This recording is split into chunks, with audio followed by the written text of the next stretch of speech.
Another story I heard about myself. This one happened in high school. We had this teacher in high school whose kid went to our high school. His name was Mr. McNamara, and his son Jake McNamara went to our high school. He was a sophomore when I was a senior, so he was 2 years behind me. And Mr. McNamara was...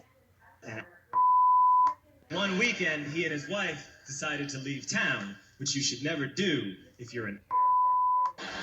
And Jake McNamara decided to throw a party at the teacher's house. Hooray!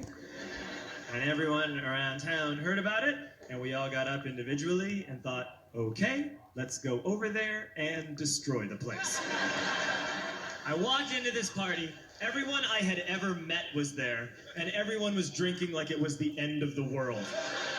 People were drinking like it was the Civil War and a doctor was coming to saw our legs off.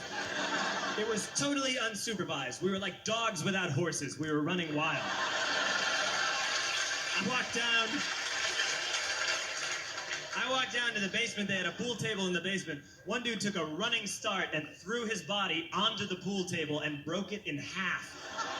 Another kid found out which room was Mr. McNamara's and went upstairs and took on his computer. So the party was going great. I'm standing in the basement and I'm holding a red cup. You've seen movies.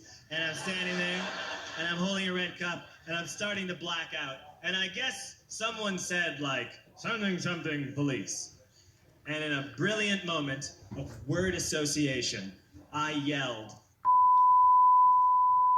police.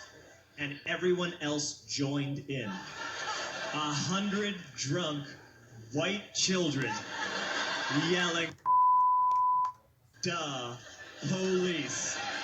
With the confidence of guys who have like already been to jail and aren't afraid of it anymore. You know, that like, I'll serve my nickel, you come and take me confidence. But white children. The reason someone had said something, something, police was because the police were there. So a Chicago police officer walked down the stairs and got to the bottom in the basement and looked out over a sea of drunk toddlers yelling the police in his face. And he was almost impressed. He's like, and then he leaned into his walkie-talkie and went, get the paddy wagon.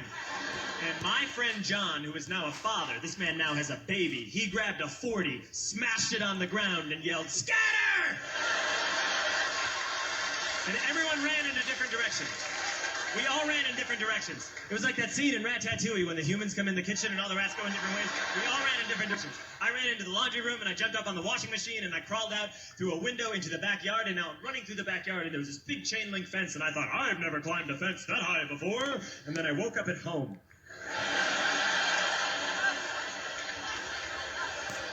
On Monday, I went to school because that's what we did back then. And I'm walking into the school building, and who do I see but Jake McNamara? And he says to me, hey, were you at my party on Saturday? And I said, no. You know, like a liar. And he said, things got really out of hand. Someone broke the pool table. Someone my dad's computer. But the worst thing, he says, the worst thing is that someone stole these old antique photos of my grandmother, and my parents are freaking out about it. And I had that thought that only blackout drunks and Steve Urkel can have.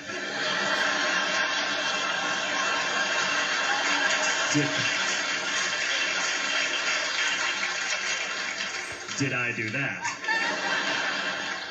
I figured, no, I wouldn't have done that. But I was never sure until 2 years later. Relax. I'm playing video games with this kid named Alex that we also went to high school with. 2 years later, we've graduated by now. We're playing video games for a couple hours. And then Alex says to me, hey, come here. I want to show you something. And he takes me into his bedroom. And then he takes me into a side room off of his bedroom. Never a good thing to have. And he shows me a tiny room that is covered wall to wall in stolen antique photos from different people's parties over the years.